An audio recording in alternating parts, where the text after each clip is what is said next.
How's everyone doing? Are we excited? I am Victoria L. Johnson, your moderator for tonight. Well, without further ado, let's get started. I'm gonna bring out our first panelist, Chad Weatherford, who is the art director and principal illustrator for 40 Acres and a Pool,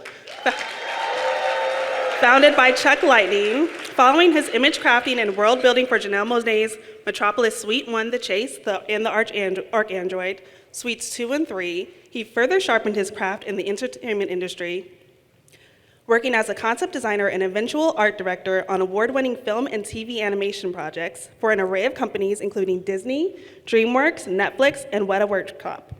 In 2018, he won a Daytime Emmy for his character and design work on on DreamWorks Dino Trucks. As a lifelong lover of comics and sci-fi, he can currently be found inking and coloring pages while simultaneously lending creative input into various design initiatives within the Wonderland universe. Give it up for Chad. Our next panelist, Chuck Lightning,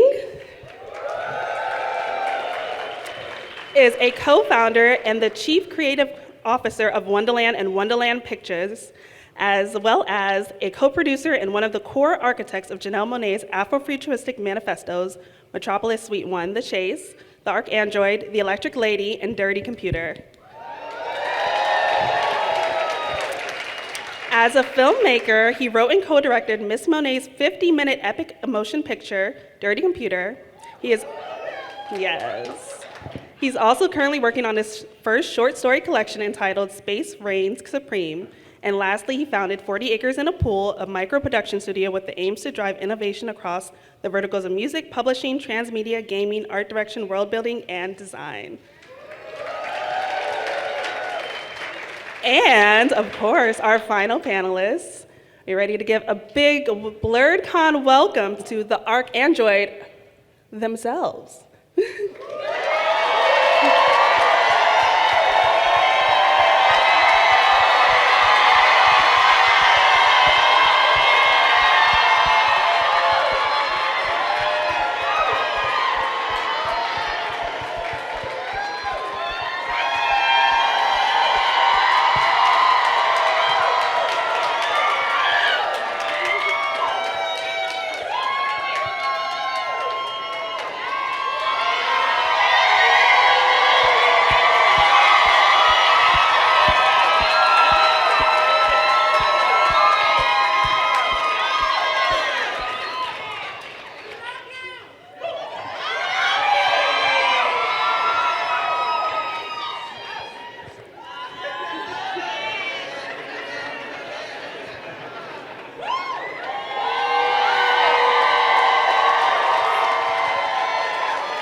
So I've heard that this is the first Comic-Con ever for some of you.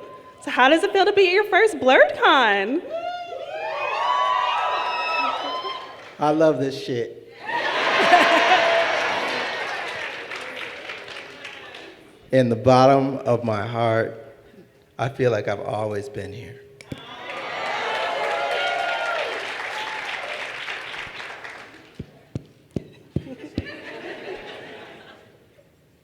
Hi.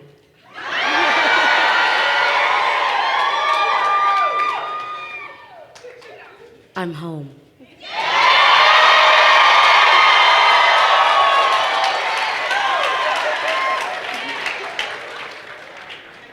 I'm overwhelmed. I do want to take a step back for a second and just tell me what's been your journey as a blurred or a nerd for you, Chad? Oh, he's a blurred. He's a blurred.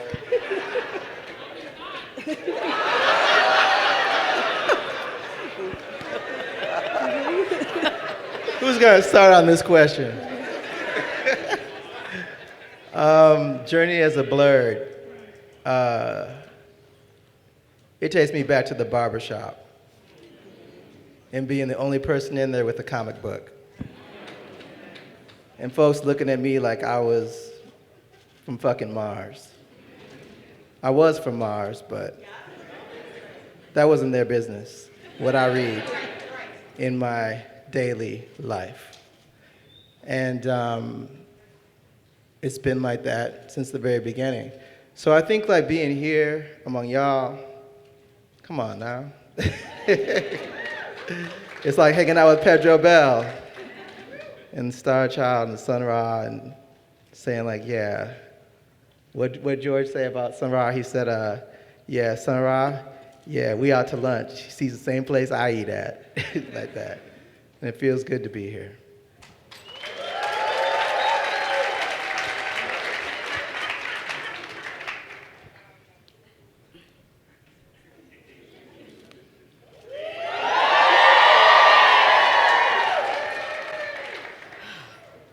What's up, y'all? I said, what's up, Blerdcon? Woo! I am so honored to be on the stage in front of all of you. I wish y'all can see how beautiful y'all look from this perspective. This is a scream come true. I feel like I'm with family. I feel so seen. I feel so proud. I feel so thankful. Whoever has organized this, started this, I want to give you a big, big round of applause. Where you at, Hilton? Hilton. Thank you.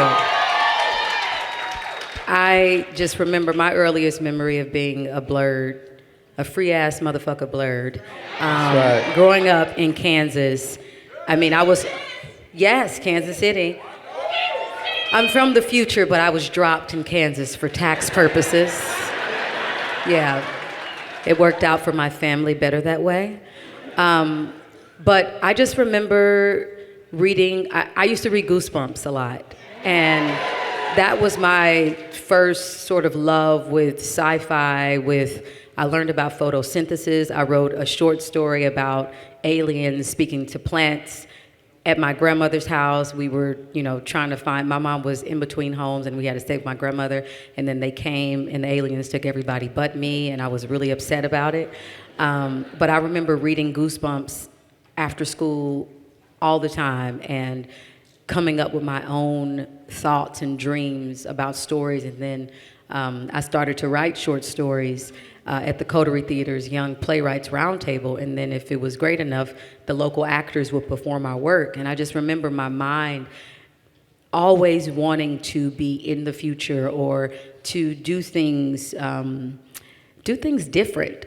And I think that led me to Chuck Lightning, who, when I decided I was gonna leave New York, I'm a musical theater baby, forever. And I studied musical theater and acting in New York, and I ended up leaving because I was like, I felt like I had so much to say, and I needed to sort of listen to my inner compass and what was put on my heart to say. And so when I moved to Atlanta is when I met Chuck Lightning and Nate Rocket Wonder, who is not here with us, but What's up, Nate? Yeah, we've written all the music, all the on the story side of things. We're a day apart. I'm December 1st, December 2nd. So we met, and the first thing Nate asked me, we were at Morehouse College, and I lived in the heart of the AUC, right off Parsons Street, and Chuck asked me if I could pass a pen to Nate, and I had never met them. And then I passed the pen to him, and later on I realized that it was a eureka moment. It was one of those glitches in the Matrix moments, and we've been passing pens back and forth ever since. So storytelling in building concepts has always been something that I've been passionate about doing, and not just, on the music side of things, putting together a collection of songs. It's like, no, what is the world? What are they wearing? How are they talking? And I think I could not ask for a better creative co-pilot other than Chuck Lightning, because that's when I was introduced to Metropolis through Chuck. Yeah. And that changed my life. I was like, oh, I want to do this, but for us, and how do we take it to the next level? So that's a long way of saying I've been here. Welcome home. Yeah. That kind of leads me to my next question, because the Archandroid is such a classic album. So, like, if you could take us back for a second, and how was the Archandroid born? What's the origin story? So, I mean, I guess I could segue into when we talked and discussed, like, okay, well, what kind of artist do you want to be? And I was coming from musical theater, singing everybody else's songs, telling everybody else's stories. It was tough to connect with, like, well, what does Janelle have to say, as an independent storyteller? Like, what do I want to say? Like, the canvas is big. You can paint. What do you want to paint? And when I met Chuck and, discovered that he also, outside of like doing music and having one of the coolest punk, blurred ass bands called Deep Cotton, when outside of being a musician, he also was a screenwriter.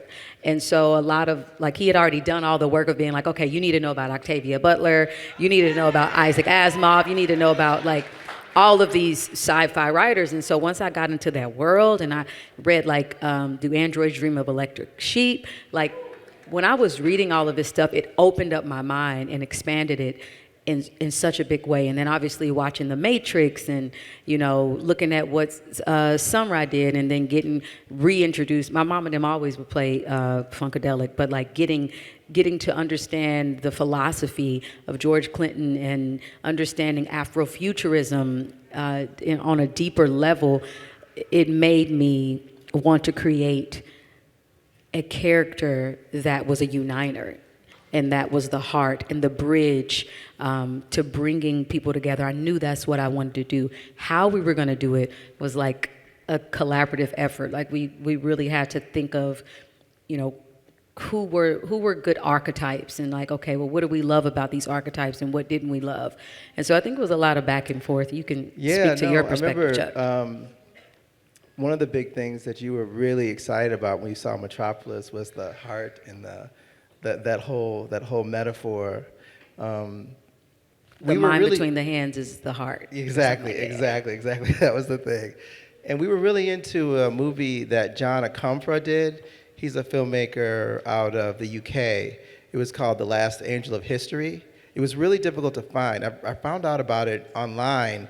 And then we would take like little trips over to Emory University because they were the only place in town that had it. We would sit there, we'd watch it. We'd go over there so much. I remember Janelle and they'd be like, "We're going to see this movie again. Why are we watching this movie?" But it was so good because it connected all these dots between everybody, filmmaking and musicians and whatever. And the discipline was Afrofuturism, and Greg Tate was in there. And by then we knew him. In peace. So some of his favorite quotes are in that movie. You guys have to see The Last Angel of History. It is crazy. If you haven't seen it, find it. It is amazing. So we used to watch that, and we would always talk about, what are we going to do? What are we going to say? We were into Outkast. We were really into Outkast. Yeah. So they were mentors as well. Exactly. And so seeing how they were world builders and how they had their own language, we knew at Wonderland we had to come with it. We were inspired, and of course we loved Prince. We loved the world that he had built. Yes. I mean, David Bowie. I remember listening to Ziggy Stardust and Spiders from Mars for the first time, and being like, "Oh, okay, I can do musical theater, but just we can do that in our way." Touring is like that. It's basically a big musical. You have musicians, and if you can get the concept right, and if you can get the storytelling of it, then I think you'll have fun. Yeah. So we were figuring out the musical side, and of course Nate, who isn't here today, was instrumental in terms of that. We were looking at Stevie. We looked at everybody. I think that's why the album turned out the way that it did, because it was full of like all the things that we really loved. Fela, Saul Williams was involved, all that stuff. And then as we were figuring it out visually, we know if you're going to go to the future, you got to show people things they haven't seen before. Yeah. And so we reached out to Chad. I've known Chad since we were like, I don't know, I was 8 and maybe he was 9 on the swing set. Isn't that so cute? Like, they've been doing this since they were children. Yeah, now he's won Emmys and all this shit. He won't answer my calls now. No, but I called him and I was like, we're building this crazy thing. I told him all about Janelle, and of course he was like, okay, let's have fun. And so from the very first suite, the very first Android, rendition and revision that we had, Chad was helping us figure it out. Of course, this item here, Chad designed and sent it over to us, and it was. Wait, it's not just an item. Yes, this is the crown of 10 towers. I want to know who are real fandroids of the Archandroid of Wonderland. I'm talking about like this album came out in 2010. Yes. Many moons. 15 moons ago. Yeah. And this is the actual crown on the cover of that album. Yes. Nobody has. It was only in Smithsonian. In the Smithsonian. Exactly. But this is the second place we decided to bring it to you guys. So. Yeah. So yeah, the crown of 10 towers was Chad, and he definitely has been here ever since, helping on various albums. Yeah, I mean, my line to you guys, like Chuck said, met on the swing sets. I think that's the romantic version of it. I think we actually, we met, and we moved to the neighborhood and we met. Yeah. And then when I saw you on the swing sets, I was like, hey, and you were like, hey. But we shortly found that we were into same type of stuff, Marvel Comics, Spider-Man. Oh yeah. He had books I didn't have, and I'd be over at his house, and I'd be reading them in his closet where he had the books. But we were always creating stuff together. So when Chuck says I wasn't answering his calls, that's not true. Our lives got busy, but we were still kind of we were in contact over the years and still working on various things. But yeah, when this came through, the call for the Archandroid crown. Chad has probably seen my face the most of any he's definitely drawn you more than anyone. He's drawn me more than I think anybody, and I've always had to. And maybe we'll get into the process. I feel like my back is turned to you. I don't like that. Let me here. Maybe scoot up just a little bit. So then, yeah. Yes. I love that. Okay. Thank you. Of course. I do want to talk about the. We could talk about this forever. So you whenever you want to go. No. I do want to talk about the crown because we have the crown here. So Chad, if you can talk through how did you create this? What was the process for this? We were trying to figure out what we were going to do for the cover, and we knew that we were going to do something regal. I was in Germany. We were playing pool. We were all having a lot of fun. We were playing pool one night, and I looked over, and there was a Vogue book there. And I started going through this Vogue book, and there was a picture in the Vogue book of an old gentleman with a big building on his head. And I saw the picture, and I was like, this is the oddest fucking picture. But I took a picture of it, and I sent it to Chad, and I was like, now make this sick as fuck.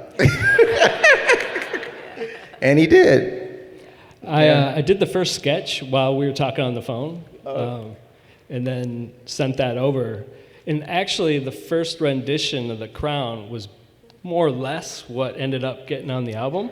But we tried different things. I don't know if you remember, we tried a Nefertiti-type crown that was flaring out. And I was looking through some past emails when we were about to do this. That's amazing. Oh, wow. Yeah. Come on.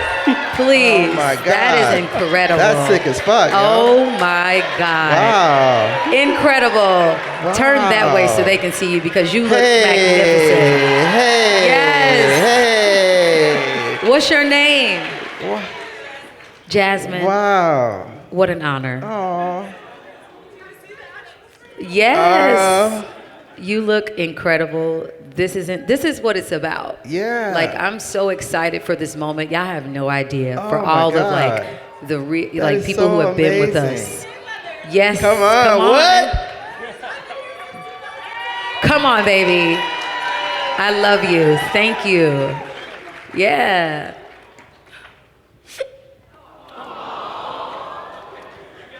I'm so thankful for the way that you share your art with us. It has inspired us for years and years and years, and the joy you put in your music, it has taken me through so much, and I'm so thankful for you. Thank you so, so much. We all feel this way. Thank you so much.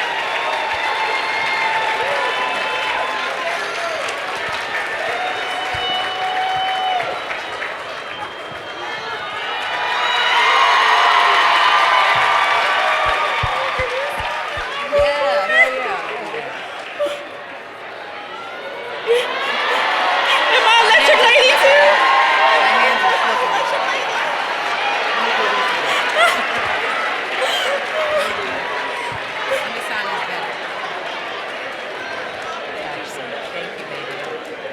I had to do that because, yeah, we started very small. I can't tell you the amount of conversations.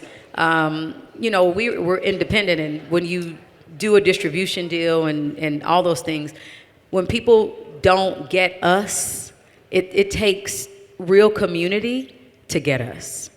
So when people outside of our community don't get this, the ones that do get it and stick around, you're the reason why we keep going, because we feel seen, we feel heard, we feel like we're not just speaking into a void, we're speaking to each other. And I had to take that moment, and I just want to thank everybody who has been with us. Such an iconic moment. I feel like that's what Blerdcon's all about, moments like that. It's so beautiful. I think that just kind of shows just how iconic this album is. And so I'm just curious, how would you say this album has shaped each of you in your careers? I mean, I don't think, I've been very blessed to now be doing TV and film, and I'm so thankful for that. I don't think if we didn't start out with this world and with people knowing that we have big ideas, I don't know if those doors would have opened in that way. I think we have our own TV and film company now as a result of people trusting our vision and trusting us as creatives and as people who can execute as well. Regardless of if you love it or you don't, we have certainly consistently put out art and music. And so when folks are considering, whether or not it can be done, and that's outside of the business world, but I really I feel that so many people that look like us and may not even look like us, but have dreams and aspirations to world build and to color outside the lines. I think that somewhere around the world, I hope that we've been a North Star. Mm-hmm. I hope that people have dreamed a bit more by seeing us realize our dreams. But it's changed my life. I've been transformed. I've gotten an opportunity to find my identity through these albums. I mean, when I was doing Metropolis, I hadn't even realized who I was today. Music has been a vessel that has helped me deal with my darkest of times. Cindy Mayweather has pulled me into being a more brave version of Janelle Monae. Cindy is the version of me that I aspire to be more like. And so I've been transformed. My human experience here has been transformed because of this music and because what it represents. Yeah. For me, I think with the Archandroid, every time we start another really big project at Wonderland, I go back and I listen to it again just to kind of reconnect. Because at the time we were working on it, we were just really fearless and we didn't care. We didn't know if we were making mistakes. Yeah. We didn't know anything, and we were just like, let's just have fun, and that spirit is still there. And so tapping into that, as an artist, all of you guys, that's the most important thing. It's just for you and for the people you love, and that's who it's for. And so every time we're working, we're doing that. And so I remember when I do that, though, I always get filled with this, man, we were on some crazy, we were crazy when we did this album. And I love that, and that feeling and the way it makes you feel, that's the thing to tap into. So I think that's a huge thing. But right after that, we were taking meetings with all kinds of companies and studios, and we got some amazing letters from people like Peter Chernin, and there were so many things that happened immediately right after that. We weren't with any talent agencies before the Archandroid. It was all afterwards. People started coming out of the woodwork and want to do this and want to do that. So it was amazing. And we traveled the world supporting it. Yeah, I mean, I think it's still going. You know, I think the themes in this album have. I wish that some of the themes in the album were not as relevant as they are today. Yeah. Yeah. When you think about totalitarian societies and you think about dictatorship, you think about dystopian worlds, and also others. What does it mean to be the other? And that was something that I wanted to early on highlight. You know, I wanted to parallel being an android to what does it mean to come from a working class parent. What does it mean to grow up poor? I grew up poor. And I grew up to working class parents who, my mom was a janitor. My grandmother served food in the county jail for 25 years. And I've watched them serve the communities, and I've also watched government, and I watched them being treated unfairly. I've watched the LGBTQIA plus community that I'm so proud to be a part of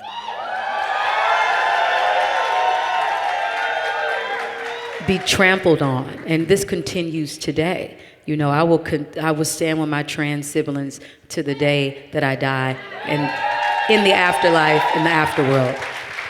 You know,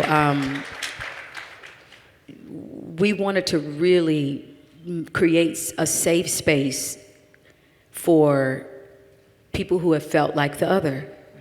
And we wanted to create Cindy Mayweather to be their hero and to show, to be the light and to protect them and speak for them, and not necessarily speak for us, but speak alongside us, right. Stand with us, amplify the mic. And I think that's the power of music. Music can take you all around the world, and you can find yourself in spaces with people that you might not break bread with necessarily. And so I think having art and music and this album to get conversations started and say, hey, we're here, here's what we have to say, and music bringing us together to have those conversations with people who don't, who have only themselves that they want to take care of. It's like, how can we get people to care about things outside of their own interests?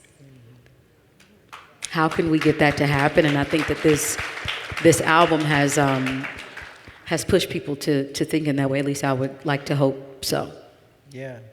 And then we've gotten closer and closer to the Turing test and all those things, and like the leap in AI over the last two and a half years is really wild. So yeah, when we put this album, well, really Metropolis, that was what, if Archandroid was 15 moons ago, yes. Metropolis, the first suite, was 20 moons ago. Yeah, yeah.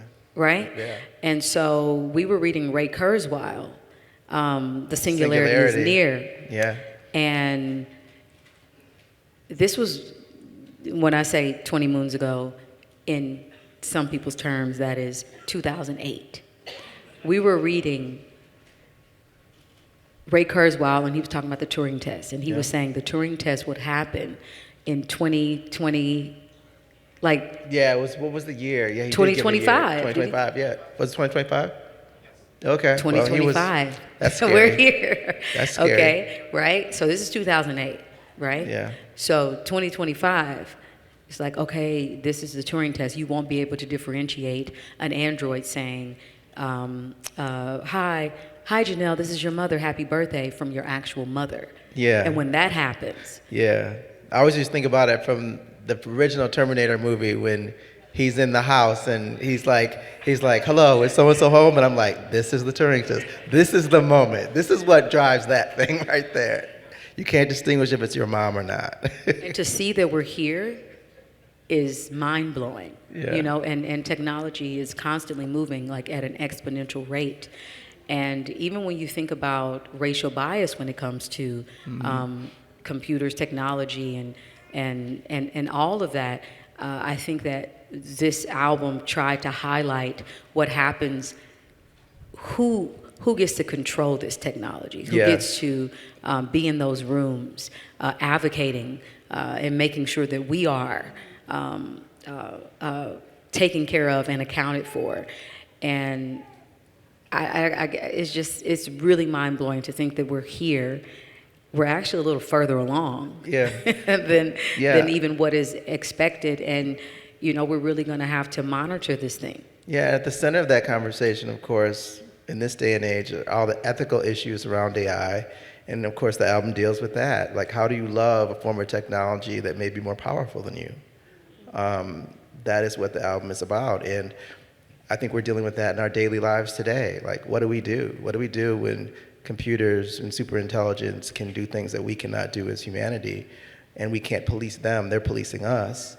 How do we believe and trust in this thing that we have created? I think that we've been dealing with that a lot on the Wonderland side and talking about our own shadow work and the shadow work that we need to do as individuals, because it is a reflection of us. The things that are deep inside ourselves are the things that are inside it. So to fear it is just to fear ourselves. And to do a better job in the world, we got to do a better job deep inside ourselves. Yeah. I think that's just like such an important thing about art. As you mentioned, like we can use it to reflect the times that we're living in, the issues that we're dealing with. And so we have seen the release of The Memory Librarian, which is a New York Times bestseller, which... Woo! Thank you.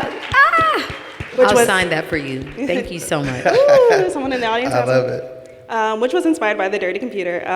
Can we expect more book projects from Wonderland? Yes. Indeed. Thank you guys so much for supporting Dirty Computer as well. The Memory Librarian and Other Stories of Dirty Computer is the book that we're talking about for those of you who may not be familiar. And that was such an incredible time just to end up on the New York Times bestselling list. And, you know, we wrote that in the middle of the pandemic.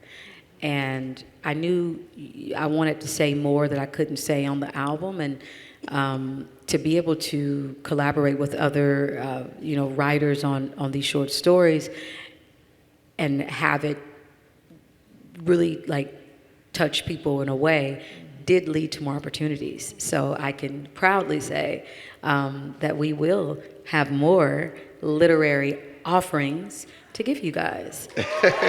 Now, what moment in the program is this? What moment of the program is this? Oh, We're at the moment. We're at the moment? We're at the moment. All right, we're at the moment. We have a surprise for you. I need my glasses too for this. Let me get myself together. Yeah, let's get ourselves together. Gotta do this. Blerdcon, are you ready? I said, Blerdcon, are you ready?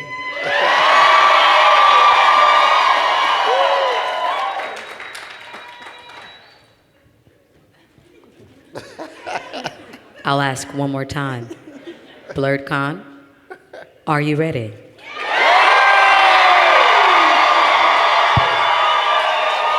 All right. We will be releasing the Archandroid graphic novel.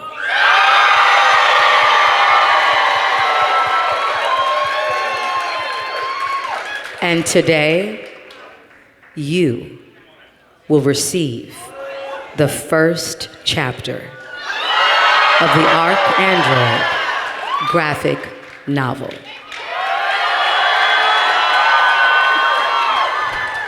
If you could kindly and slowly look underneath your seats.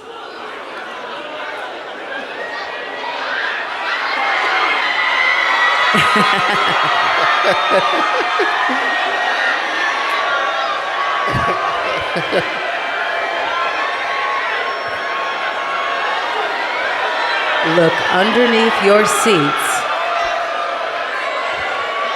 You have received the first chapter of the Archandroid graphic novel. Take them out of the envelope and stand up like you're excited.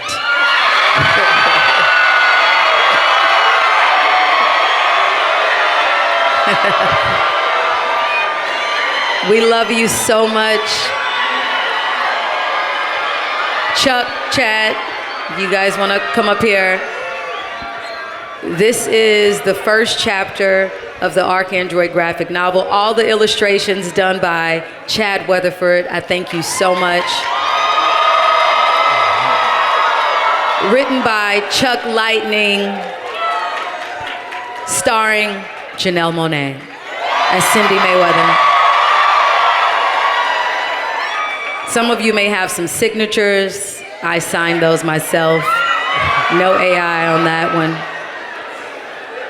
And so make sure you check out the ads in the back of the book because there are going to be some special surprises. Yes. Special surprises back there. Look through it, enjoy it. We could not imagine any other group of people getting this first. We had to come here first. This is our family, you're our family. You've supported me, you've supported Wonderland, you've supported Cindy Mayweather, and now you can stop asking me, what's going on with Cindy Mayweather? Where is she? What's up, Janelle? Stop being in the age of pleasure. Where's the Archandroid? So you have it here. Thank you guys so much. We love you guys. We love you so much. Thank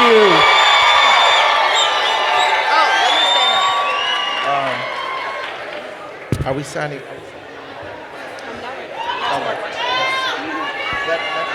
What do we do?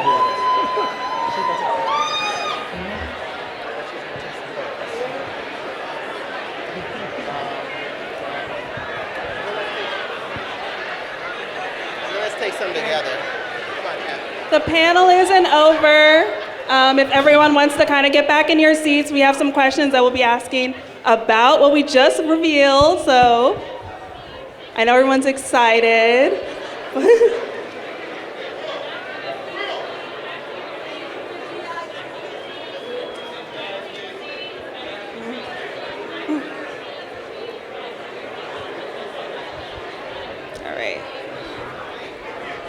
All right, if everyone can get settled back in. We talk about this. I love that.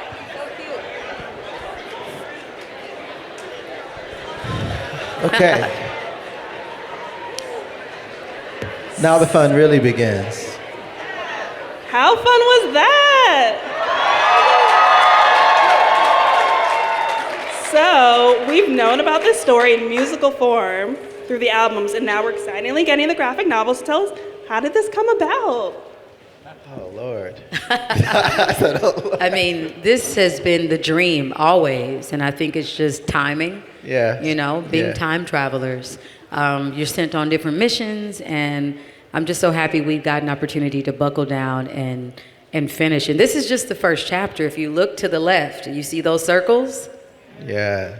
So we're super excited, but I'll let Chuck. I mean, obviously this is based, rooted in the album, The Archandroid, and it's been developed over the years into what you guys will read, and you'll read the full thing at a later date. But I'll let Chuck and Chad maybe talk a little bit about their process.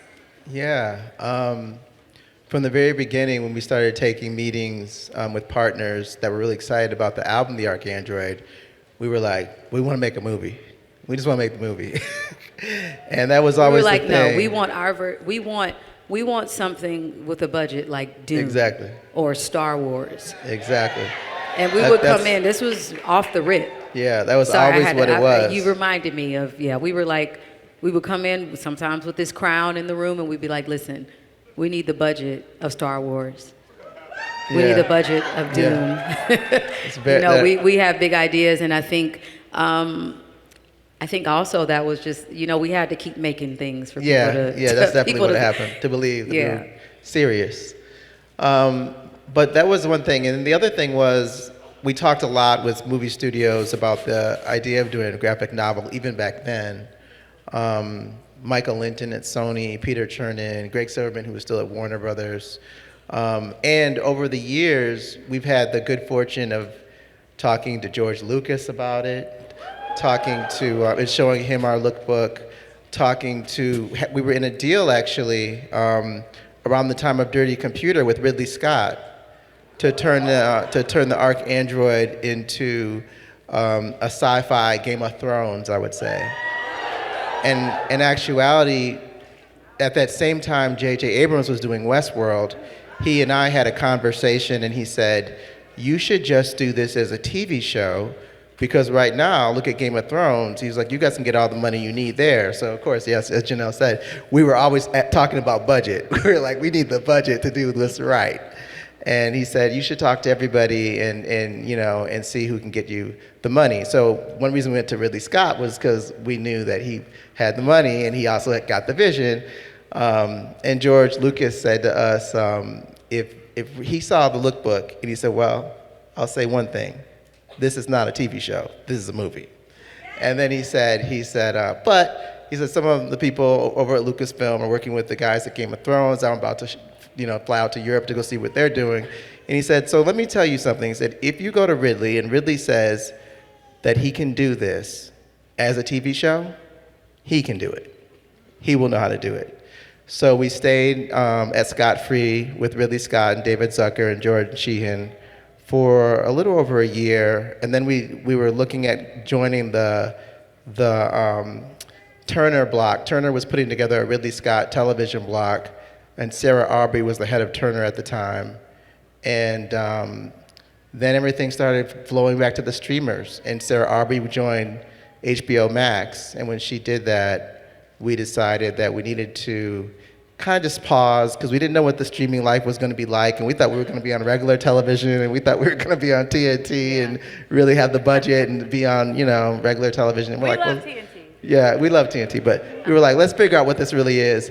And then we talked to our lawyers, and they were like, you know what? Maybe you just tell them you really want to do it as a movie. That's what you guys have always talked about. So they let us go ahead and go back, because we were dealing with Donna Langley. We love Universal Studios. We got to say yes to Universal Studios and Donna Langley. And Donna said in a meeting to us, what's the big idea? What's the thing that you can't do anywhere else? Like, what's the thing? What's the big thing? And we said, well, we got something we want you to talk about. So this is the first, I would say, thing out the gates for you guys to see how we see this world. And your support and your love over the years means the most to us. And it's been for you. It's just been a journey. Like, we just want that moment just a little while ago that we had. We want all of us to share that way all the time about the stories, and it's about the generations that come after us and what we leave, like Octavia Butler left things for us, and Samuel Delaney is leaving things for us, and Toni Morrison, and everyone that we love that has done so much for us as a community. We just want to do our part, and this is what we do when we're doing that.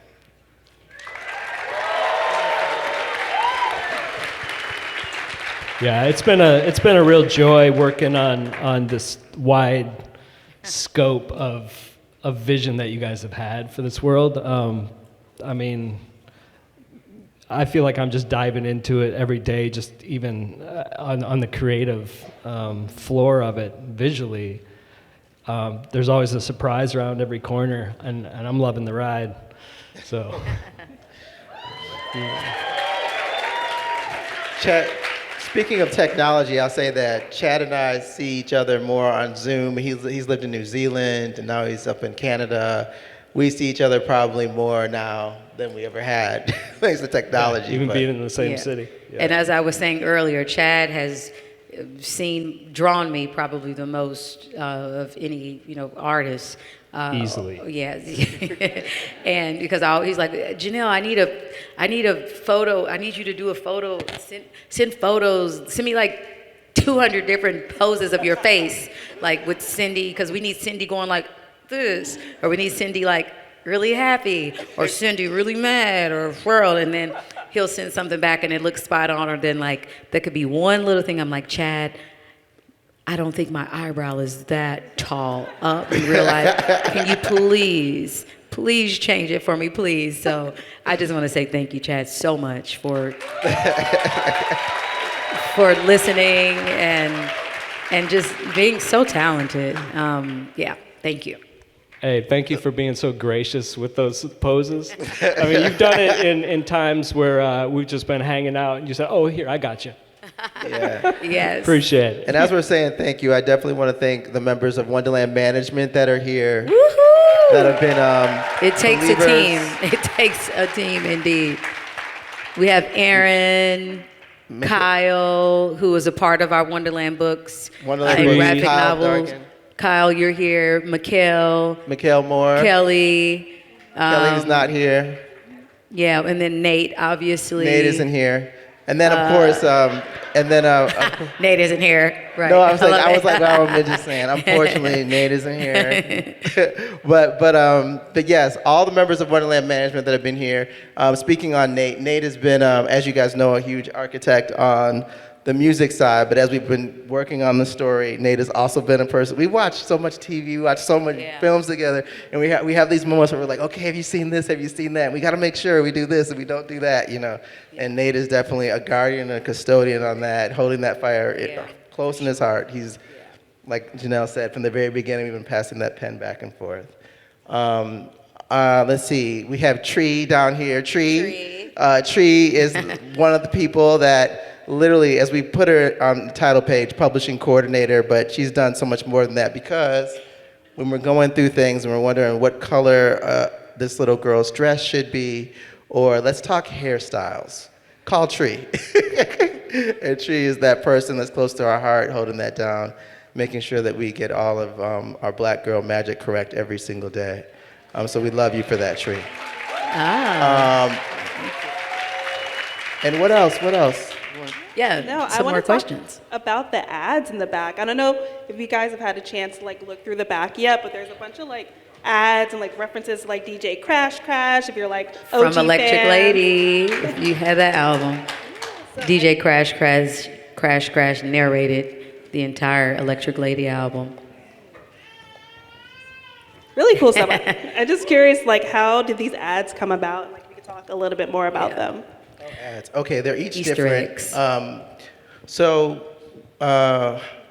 We always wanted to do ads. That was part of the whole pitch on the entire graphic novel, was that we wanted to take you further into the world outside the story, just so you can really understand what the world is really like.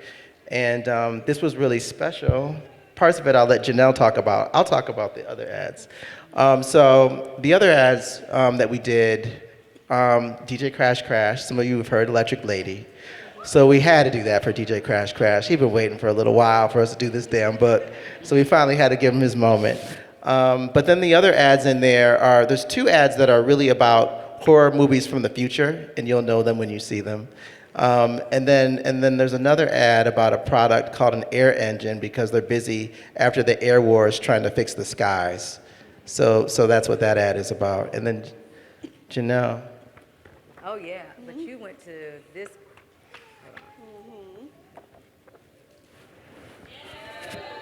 This is where I want to go. Yeah. So if you open this page in your floppy, you will be taken on a little ride. So make sure you follow the instructions and find yourself.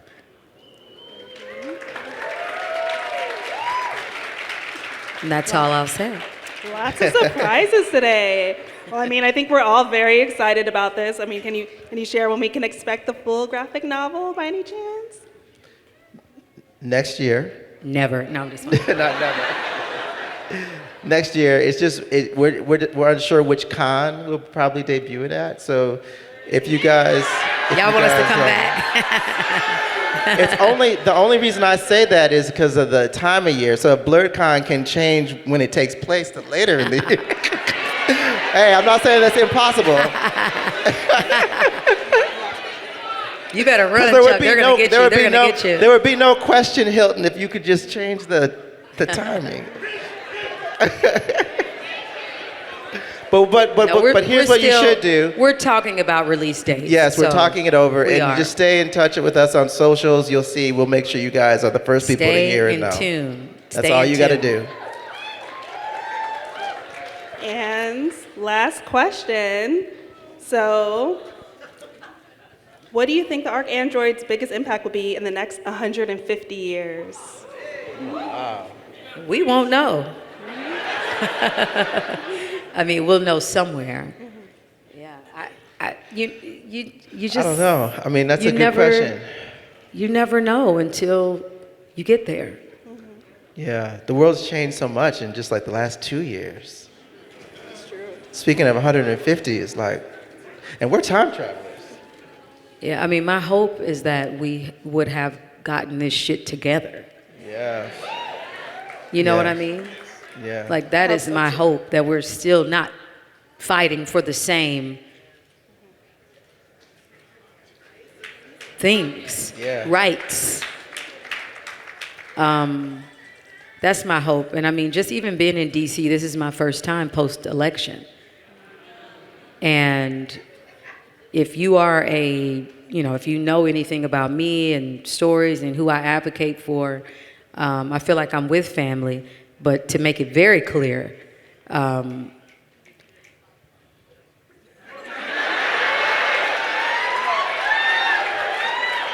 Message received.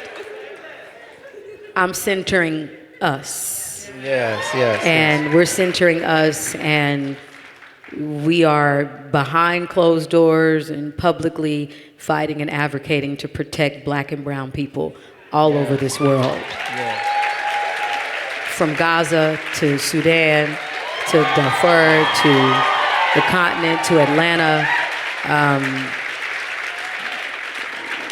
And it is very important for us to stay in community.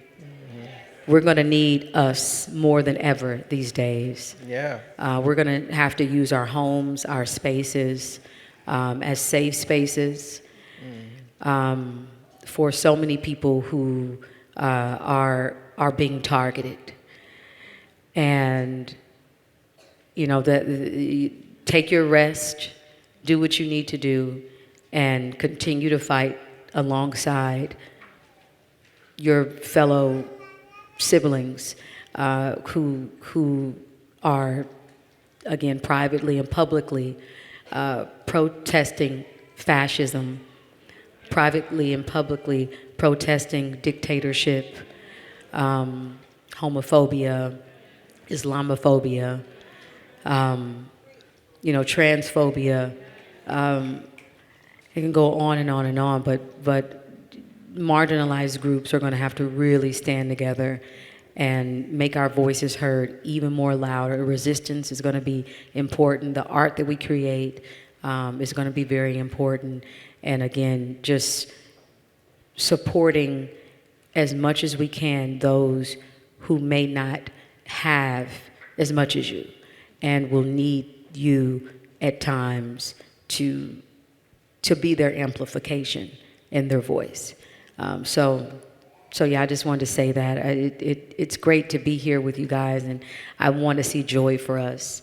I want to see that. I want to see us smiling. Yes. And I want to see us happy, and I want to see that on the legislation front.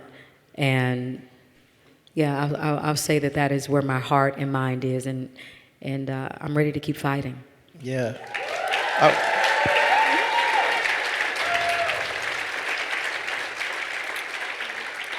I think that in 150 years, my greatest hope is that the work will serve as yet another hug, another helping hand to another generation who, if they need it, and as Janelle said, we hope they don't need it, but if they need it, we are there with them. Yeah. And we're hugging them, we're letting them know, we're here for you right now. We see what you're going through. Keep reading, keep going, keep struggling, keep listening, keep dancing, keep jamming, keep doing what you need to do, keep fighting. We are here. We didn't leave. We still here. We got you. We're not going nowhere. Just keep going. And on that note, I think please give it up for our panelists.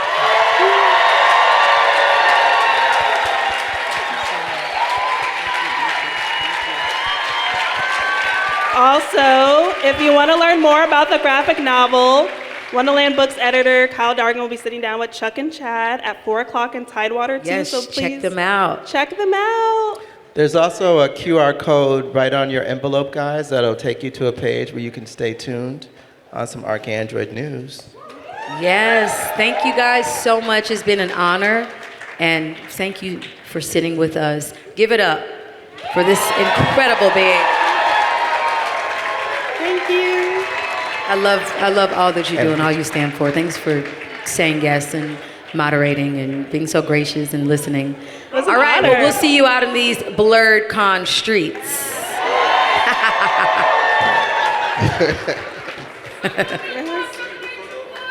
I love you so much.